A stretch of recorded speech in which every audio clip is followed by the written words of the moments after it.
नमस्कार, मी जगदीश देशमुख. जय महाराष्ट्रामध्ये आपल्या सगळ्यांचं स्वागत. बातम्या पाहूया विस्ताराने. सुरुवातीलाच बातमी आहे मुंबईतून, वरळीमधून. वरळीमध्ये ठाकरे गट आणि भाजपा आमने सामने आले आणि या दोनही गटाचे कार्यकर्ते हे आमने सामने आले होते. दोन्ही गटात मोठा वाद झाला. कामगार युनियनवरून हा जोरदार राडा झाला. वरळीमध्ये पोलिसांचा मोठा बंदोबस्त तैनात केला गेलाय. आम्ही कामगारांच्या बाजूने उभे राहणार असं भाजपानं म्हटलंय, तर कामगार संघटनेचा बोर्ड लावण्यावरून हा वाद झाला होता. वरळीमध्ये भाजप आणि ठाकरे गटाचे कार्यकर्ते हे आमने सामने आले. कामगार युनियनवरून जोरदार राडा झाला. बोर्ड लावण्यावरून हा वाद झाला. यावर आम्ही कामगारांच्या बाजूने उभे राहणार अशी भूमिका भाजपानं मांडली आहे.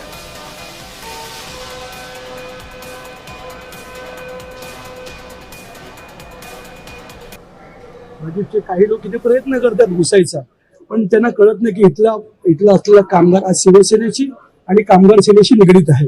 मला समजलं नाही त्या काय माध्यमातून इथे आले, कशासाठी आले. तुम्ही शिवसेनेचे गेले कित्येक वर्ष इथे कार्यरत असलेली युनियन सतत या कामगारांच्या माध्यमातून मॅनेजमेंटचे काम करत असते आणि कामगारांच्या बाबतीत काम करत असते.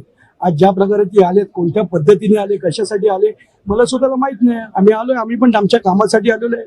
ज्यावेळी ऍक्शन होईल त्या रिएक्शनच्या तयारीतच आम्ही त्या आलेलो आहोत. मला काही याबद्दल कल्पना नाही. मी जरूर कल्पना घेईल, पण युनियन काढायचा सगळ्यांना अधिकार आहे. प्रत्येकाने युनियन काढावी, पण कुठल्याही युनियनने कुठल्याही हॉटेलमध्ये किंवा जिथे युनियन आहे तिथे राडा करणं मात्र हे मान्य नाही. ते कोणाची असो, राडा मी होऊ देणार नाही. त्यावर कारवाई होईल. अधिक माहिती घेऊया. आपले प्रतिनिधी जय पवार आपल्या सोबत जोडलेत. जय, या ठिकाणी मोठा राडा झाला होता. पोलिसांनी मध्यस्थी केल्यानंतर आताची नेमकी स्थिती काय?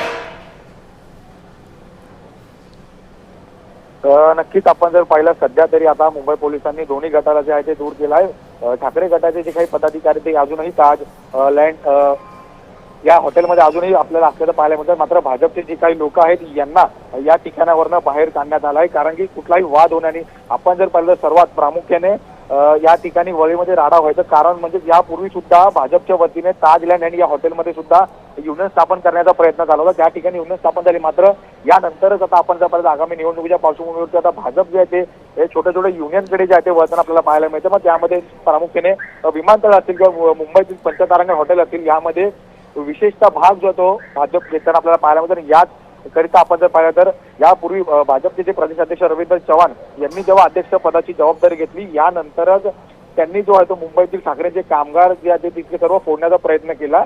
आणि या अगोदर सुद्धा अशाच प्रकार जो आहे तो ताज लँड हॉटेलमध्ये घडला होता. आणि यानंतर हा सर्व प्रकार जो आहे तो वरळी सेंट रेगीस येथे झाल्याचा पाहायला मिळाला. आणि या ठिकाणी सुद्धा भाजपला खरं तर युनियन स्थापन करण्याचा प्रयत्न होता. मात्र आपण जर पाहिलं तर बांद्रा येथे भाजपने आपला फलक आणि झेंडा लावला होता. मात्र वरळीत या ठिकाणी सुद्धा आता त्याच पद्धतीचा प्रयत्न जो होता त्या ठिकाणी करण्यात आला होता. मात्र त्यांच्याकडनं जो काही फोटो किंवा बॅनर लावण्यात आला होता तो या सर्व ठाकरे गटाकडनं जो आहे तो फाडून फेकण्यात आला आहे. आपण जर पाहिलं तर गेल्या अनेक वर्षांपासून या युनियनमध्ये खरं तर उद्धव ठाकरे गटाची सत्ता असल्याचं पाहायला मिळतं. आणि यानंतर आता भाजपचे कुठेतरी यांना डावलण्याचा प्रयत्न किंवा त्यांच्या पाठी येऊन सर्व युनियन जे आहे ते आपल्याकडे करण्याचा प्रयत्न देखील केला जातो. आणि या प्रयत्नाला कुठेतरी अपयश मिळावं किंवा या प्रयत्नाचा कुठेतरी लक्ष घेता आता सर्वच ठाकरे गट जो आक्रमक झाला पाहायला मिळाला. कोणत्याही कामगारांचे नियम न पाळता भाजपने सत्तेचा वापर करत आहे असा आरोप सुद्धा या ठिकाणी त्यांच्या माध्यमातून केला जात आहे.